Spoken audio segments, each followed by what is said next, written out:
नमस्कार. मी भाऊ तोरसेकर. तुम्ही बघत आहात प्रतिपक्ष. मित्रांनो, सुरुवातीलाच एक सूचना आहे.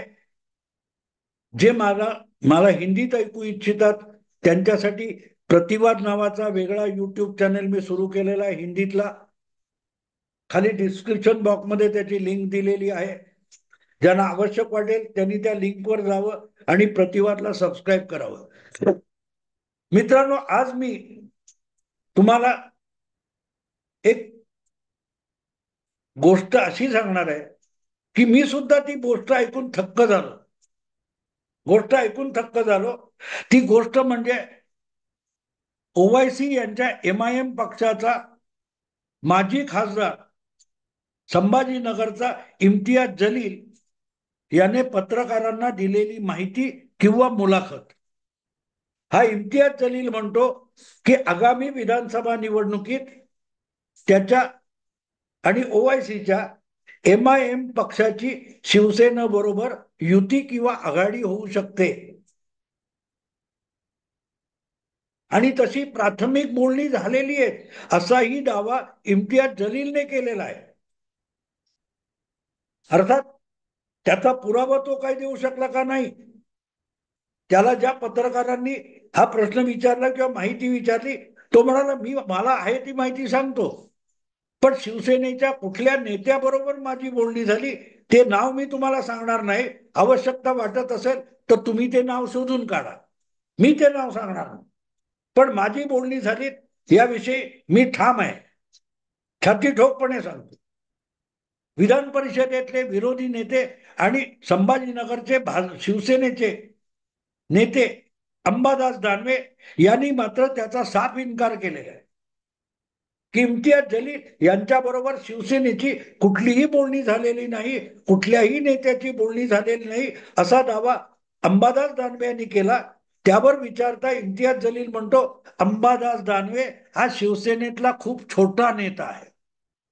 त्याच्यापेक्षाही जो वरचा नेता असतो, वरच्या पातळीवरचं नेतृत्व आहे, त्यांच्याशी माझी बोलणी चालू आहे आणि त्याची अंबादास दानवेला कल्पना सुद्धा नाही.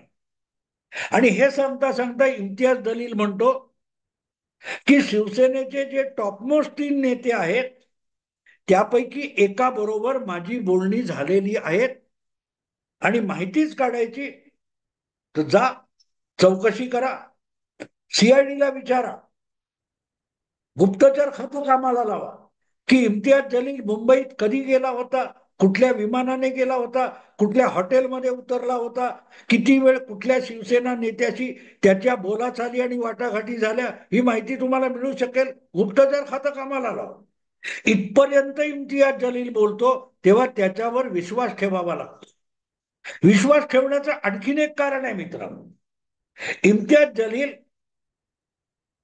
विश्वासार्ह आणि अंबादास दानवे अविश्वसनीय का वाटतात, त्याचं कारण इम्तियाज जलील म्हणतो की माझ्याशी बोलणी झालेलीच नाहीत असं शिवसेनेच्या टॉपमोस्ट 3 नेत्यांनी जाहीरपणे सांगावं, इन्कार करावा, मग मी पुरावे देतो.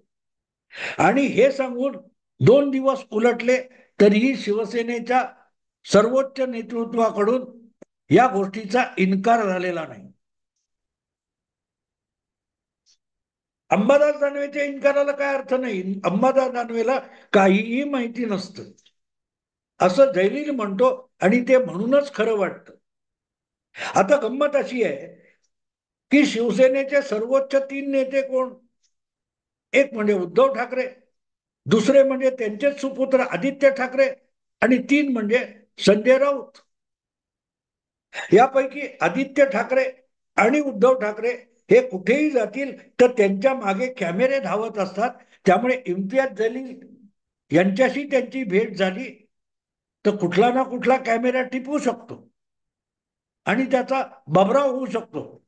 पण संजय राऊतांच्या मागे सकाळी आणि संध्याकाळी एक काही वेळेला सोडलं तर कॅमेरे लागलेले नसतात.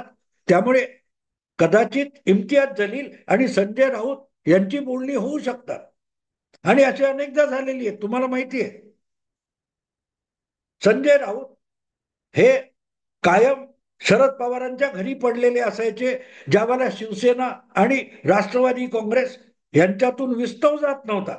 पण संजय राऊत हे अखंड शरद पवारांच्या दिल्लीतल्या निवासस्थानी पडलेले असायचे.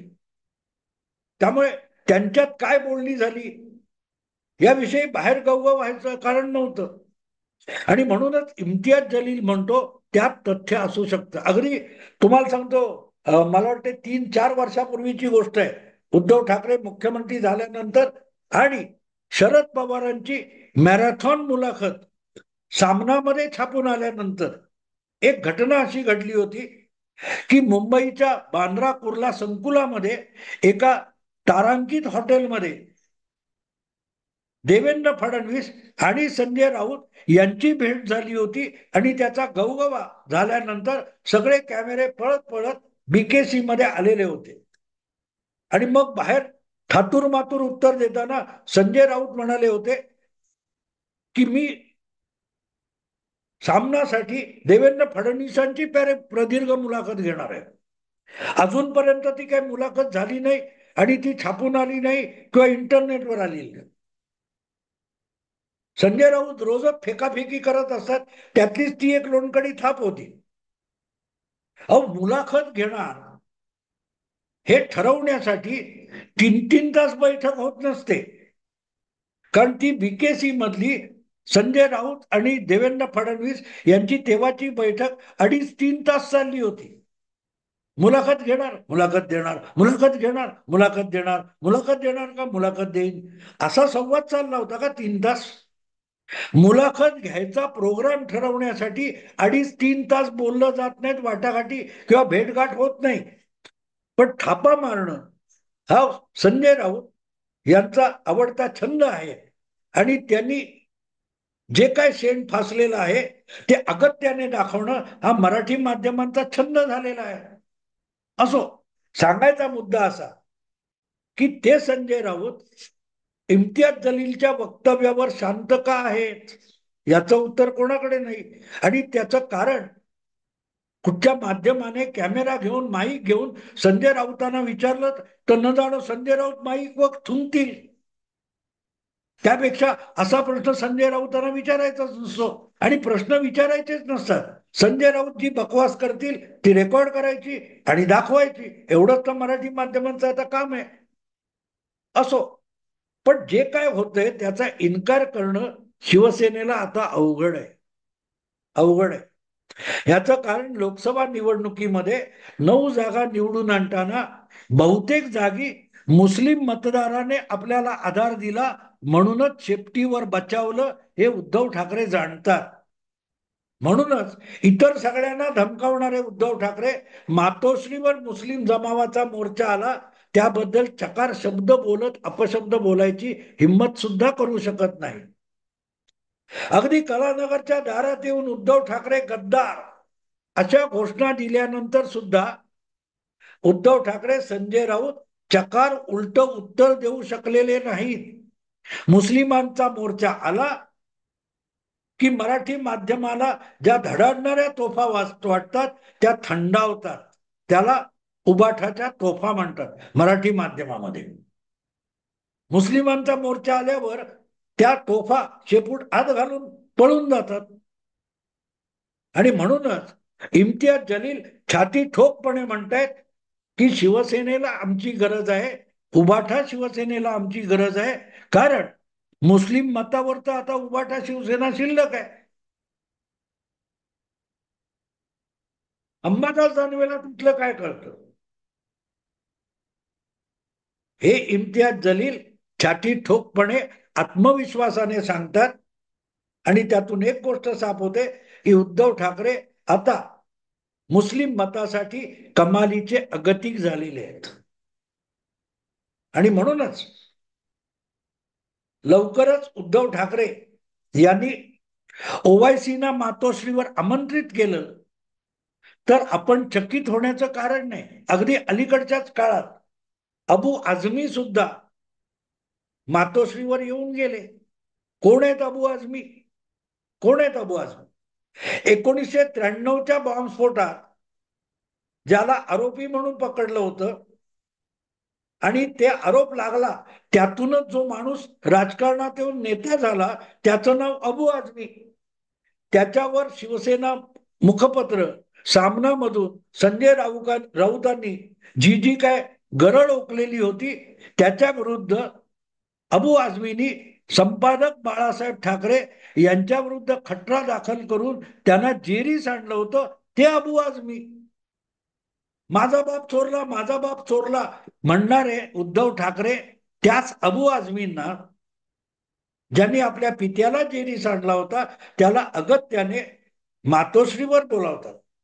मग अबू आझमीचा एवढा जर सन्मान होत असेल एक मानखुर्द वगैरे कुठच्या तरी मतदारसंघासाठी किंवा मुंबईतल्या चिरकुट मतांसाठी, तर ओवायसींना उद्धव ठाकरे का बोलवणार नाहीत? या या आपण मातोश्रीच्या पटांगणात इफ्तार पार्टी करू म्हणून उद्धव ठाकरे बोलवतील. वक्फ कायद्याच्या संशोधनाविषयी जे काय बोलायचंय ते त्या इफ्तार पार्टीतच बोलू म्हणून उद्धव ठाकरे ओवायसींना सुद्धा मातोश्रीवर कलानगरात आमंत्रित करू शकतात.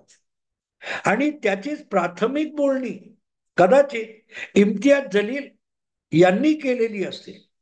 कारण इम्तियाज जलील हे ओवायसींच्या महाराष्ट्रातल्या पक्षाचे प्रमुख आहेत. त्यामुळे ओवायसींचं मुंबईत कुठे, महाराष्ट्रात कुठे स्वागत करायचं, त्यांना कुठे शाली पांघरायच्या, याची पूर्वतयारी करण्याचंच काम इम्तियाज जलील यांच्याकडे असतं. आणि शिवसेनेला जो ओवायसींसाठी पायघड्या घालायच्या असतील तर त्यासाठी थेट ओवायसींशी बोलता येणार नाही. त्यासाठी आधी इम्तियाज जलीलशीच बोलावं लागेल.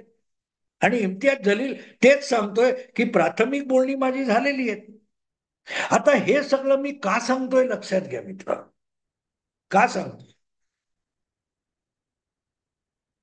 12 वर्षापूर्वी शिवसेनेचे संस्थापक शिवसेना प्रमुख बाळासाहेब ठाकरे यांचं निधन झालं, निर्वाण झालं.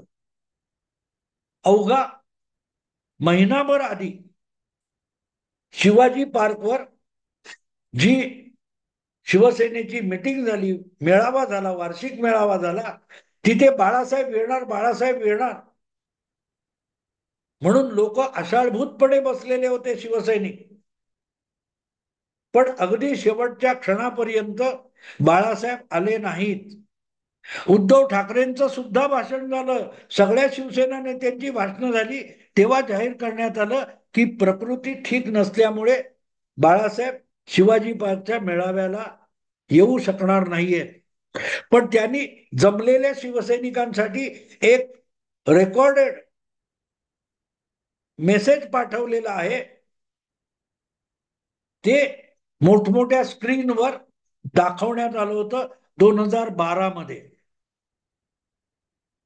ती बाळासाहेबांची शिवसैनिकांना ऍड्रेस केलेली शेवटची मीटिंग होती. पण ती सुद्धा व्हिडिओ होता तो. आजही तो उपलब्ध आहे, आजही तो उपलब्ध आहे. त्यामध्ये बाळासाहेबांनी, म्हणजे माणूस अक्षरशः अखेरची घटका मोजत होता, पण त्यावेळेला सुद्धा व्याधीग्रस्त असलेल्या बाळासाहेबांचं राजकारणावर आणि हिंदुत्वावर किती बारीक लक्ष होतं, हिंदुत्वाला असलेल्या धोक्यावर सुद्धा किती बारीक लक्ष होतं, ते तुम्हाला त्या भाषणातला एक संदर्भ दिला तर लक्षात येईल. 2012 मध्ये महाराष्ट्रात ज्या महापालिका निवडणुका झाल्या होत्या, त्या महापालिका निवडणुकांपैकी नांदेड या महापालिका निवडणुकीत सगळ्यात पहिल्यांदा असाउद्दीन ओवैसी यांच्या MIM पक्षाने महाराष्ट्रात पहिलं पाऊल टाकलं. नांदेड महापालिकेची निवडणूक ही ओवैसींनी लढवलेली पहिली निवडणूक होती. आणि 12 का 17 नगरसेवक नांदेडमध्ये ओवैसींच्या MIM पक्षाचे 12 का 15 नगरसेवक निवडून आले. त्याचा उल्लेख बाळासाहेबांच्या त्या भाषणात सापडतो. बाबांनो सावध व्हा, तो रझाकारांचा ओवैसी हा नांदेड पर्यंत येऊन धडकलेला आहे, असं बाळासाहेबांनी त्या शेवटच्या भाषणात सांगितलं होतं. त्या ओवैसी पासून सावध राहा, तो रझाकार आहे. रझाकारांचं प्राबल्य परत महाराष्ट्रात येऊ देऊ नका वगैरे वगैरे बाळासाहेब बोललेले आहेत. त्या शेवटच्या भाषणामध्ये शिवसैनिकांना उद्देशून दिलेल्या शेवटच्या संदेशात सुद्धा बाळासाहेब ओवायसी पासून, रझाकार ओवायसी पासून सावध राहा असा धोक्याचा इशारा देतात. तो उद्धव ठाकरेंनी ऐकलंय की नाही अशी मला आज शंका येते. कारण त्यांचा उबाठा शिवसेना पक्ष आता थेट इम्तियाज जलील बरोबर बोलणी करायला लागलाय आणि ओवायसीसाठी पायघड्या पसरायला तयारीत आहे. आणि म्हणून मला असं वाटतं की कदाचित नजीकच्या काळात अबू आझमीची पुढची पायरी असलेला MIM पक्षाचा सर्वोच्च नेता असाउद्दीन ओवैसी याला कलानगरच्या गेट पासून मातोश्री पर्यंत रेड कार्पेट पसरलं जाईल, गालीचे पसरले जातील. आइए जनाब, आपके लिए शिवसेना ने हिंदुत्व छोड़ा है और आपके लिए इफ्तार पार्टी रखी है, आइए आपके स्वागत के लिए हमने जालीदार टोपी भी पहनी है असं म्हणत आदित्य ठाकरे कलानगरच्या गेटवर येऊन उभे राहिले. त्यासाठी तर मला नवल वाटणार नाही. कारण मतांचा लाचार माणूस यापेक्षा वेगळं काही करत नाही. बाप चोरला, आजोबा चोरला म्हणून रडणारे विसरले आपल्याच आजोबाचे आणि बापाचे शब्द. बाळासाहेब या सगळ्या मुस्लिम लागूल चालनाबद्दल अनेकदा बोललेले होते की मुस्लिमांचा मताचा अधिकार काढून घ्या, मग हे पुरोगामी पक्ष किती पुरोगामी आणि सेक्युलर राहतात मी बघतो म्हणाले. कारण हे सगळे मुस्लिम मताचे लाचार म्हणूनच सेक्युलर आणि पुरोगामी असतात हे बाळासाहेबांचं म्हणणं होतं. आज त्यांचा सुपुत्र जर मुस्लिम लागूल चालनासाठी अबू आझमीला मातोश्रीवर बोलावत असेल आणि विधानसभा निवडणुकीसाठी ओवायसीच्या पक्षाची बोलणी आणि वाटाघाटी करत असेल तर याचा बाप चोरला जाणं आवश्यक नव्हतं का मित्रांनो? अशा माणसाकडे त्याचा कट्टर हिंदुत्ववादी बाप सुरक्षित राहिला असता का? जन्मदाता बाप वेगळा आणि वैचारिक भूमिकेचा बाप वेगळा. त्या बापाची वैचारिक भूमिका बोटी बोटी करून टाकणारा सुपुत्र बाप चोरला म्हणून रडतो. कुठच्या बापाबद्दल उद्धव ठाकरे रडतात? अरे ओवैसी नांदेडची एक निवडणूक पहिली जिंकला म्हणून आयुष्याच्या अखेरच्या क्षणी सुद्धा ज्या बाळासाहेबांचा जीव अडकलेला होता त्या बाळासाहेबांचा आपण पुत्र आहोत असा म्हणायचा अधिकार तरी उद्धव ठाकरेंना उरतो का? विचार करा मित्रांनो, विचार करा.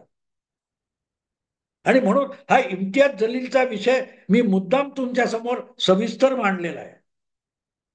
रोज उठून बाप चोरला म्हणून वाडगा घेऊन फिरणाऱ्या पुत्राला भान आहे का आपला बाप कोण होता, आपला जन्मदाता कोण होता? फक्त वारसा देणारा, सत्तेचा आणि पक्षाचा वारसा अधिकार देणारा तेवढाच बाप नव्हता. एक भूमिका म्हणजे बाप होता. ती भूमिका जर तुम्ही संपवून टाकत असाल तर मग वारसा काय कामाचा? वारसा काय कामाचा? आयुष्याच्या अखेरच्या क्षणी सुद्धा ओवैसी येतोय असा धोक्याचा इशारा देणारा माणूस आज कपाळावर हात मारत असेल. आपलाच मुलगा त्या ओवैसीला आणि त्याच्या पक्षाला महाराष्ट्रात घेऊन यायला निघाला हे बघून त्या बाळासाहेबांच्या आत्म्याला काय वाटेल याचा विचार प्रामाणिक शिवसैनिकांनी करावा. एवढंच सांगून थांबतो. आवडलं लाईक करा, शेअर करा, सबस्क्राईब करा. नमस्कार.